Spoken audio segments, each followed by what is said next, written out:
here in Salford. It's lasted for days, it feels. Yeah, it has done. Yeah, good morning to you. It's windy out there today and for the next few days as well. So the weather in the run up to Christmas looking really pretty unsettled for most of us. It's windy. It's also mild out there. But for some of us, we have got some snow around first thing over the mountains across the northeast of Scotland. So in Scotland, a real mix of some rain, some sleet, some snow over the mountains. For the rest of us today, pretty dull and damp in the west, some sunshine in the east. But for all of us, it's mild and it's windy. So lots going on with the weather at the moment. Here's this weather front that's producing the rain, sleeter and hill snow across Scotland.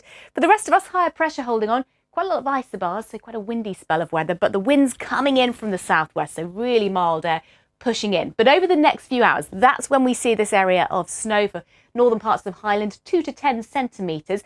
Through the course of the day, as the milder air moves in, it'll gradually turn back to rain. And it could be really heavy, this rain across the west of Scotland. Chance of some flooding problems. Elsewhere, fairly cloudy in the west, few splashes of rainfall, perhaps Northern Ireland, northwest England. Best of the brightness further south and east. And again, it's mild, 12 or 13 for most of us, but typically just 3 to 6 across the northeast of Scotland. Now, through the course of tonight, then, we've still got this weather front, slips further south, so some patchy rain working across England and Wales. Showers, blustery showers moving in from the northwest, but temperatures already Sunday morning up to about 13 degrees for some of us, and they won't rise much further than that through the day because we have got this very mild air drawn in on these brisk southwesterly winds. This weather front here is still going to produce some rain for Christmas Eve across parts of England and Wales, particularly heavy in the west. Blustery showers elsewhere and gusts 50 to 70 miles an hour at their strongest across the northwest of Scotland, but also to the east of high ground. So the east of the Pennines, for instance, could see some really gusty winds.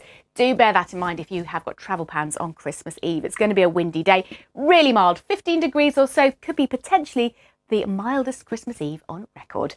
So moving through to the big day itself then, Christmas Day, and we've still got low pressure not far away. So another unsettled sort of picture for most of us for Christmas Day. Some blustery showers for parts of Northern Ireland and Scotland. Could be a white Christmas just on top of the Cairngorms, a little bit of snow, but for most of us more of a grey Christmas. Some outbreaks of rain, especially towards the west. Really mild in the south, 13 or 14 degrees, but some slightly colder air just working in for Christmas Day in the far north. Something a little bit better, though, as we move into Boxing Day. Higher pressure in charge. The weather front's getting out of the way. So after a bit of an unsettled picture over the next few days, then Boxing Day is going to be mostly fine and dry. Back to you both.